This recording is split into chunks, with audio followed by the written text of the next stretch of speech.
இந்தியாவிலேயே மோசமான பட்ஜெட் தமிழகத்தின் பட்ஜெட் என்று விமர்சித்துள்ள பாஜக மூத்த தலைவர் ஹெச் ராஜா வடநாட்டவர்களை பற்றி பேசியதற்காக துரைமுருகன் பகிரங்கமாக மன்னிப்பு கேட்க வேண்டும் என கூறியுள்ளார். காரைக்குடியில் செய்தியாளர்களிடம் பேசிய அவர் தமிழக ஆட்சியை கலைக்க எங்களுக்கு ஒரு வினாடி போதும் என்றும் தெரிவித்துள்ளார்.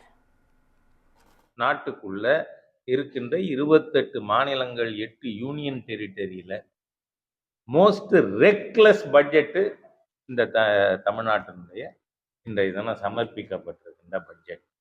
எப்பொழுதுமே ரெவென்யூ டிஃபிசிட் அரசாங்கம் கவர் பண்ணாமல் விடுமானால் uncovered deficit it leads to inflation, அது பணவீக்கத்துக்கு வழிவகுக்கும். ஸோ இந்த கவர்மெண்ட் முழுக்க முழுக்க ஒரு நேர்மை இல்லாத ஒரு டிஸ்ஆனஸ்ட் கவர்மெண்ட்.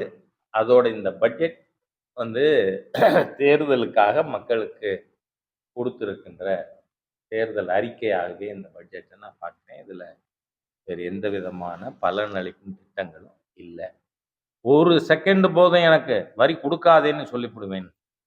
அந்த ஒரு செகண்டு தான் வேணும் எங்களுக்கு 356. கான்ஸ்டியூஷன் இருக்குங்க.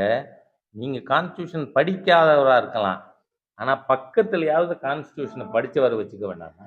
மனைவி, இணைவி, துணைவி எல்லாத்தோடையும் ஸ்டேஜில் ஒன்றா உட்காந்துக்கலையா? அப்போ அவன்லாம் தமிழ் இல்லைன்னு ஒத்துக்கிறீங்களா? வெக்கமா இல்லையா உங்களுக்கு இதை பேசுறதுக்கு? நாங்கள் அதை போடணுமா? அந்த படங்கள்லாம் எடுத்து எங்கள் சோஷியல் மீடியாவில் ஒருத்தனுக்கு ஒருத்தின்னு இருந்தவங்களோட லட்சணத்தை பாருன்னு போடலாமா?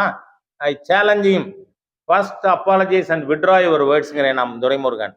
அவர் பேசியதை வாபஸ் வாங்கிக்கணும், மன்னிப்பு கேட்கணும். அநாகரிகமான பேச்சு துரைமுருகன், அதுவும் ஒழுக்க கேடர்கள் திரவிடியன் ஸ்டாக்.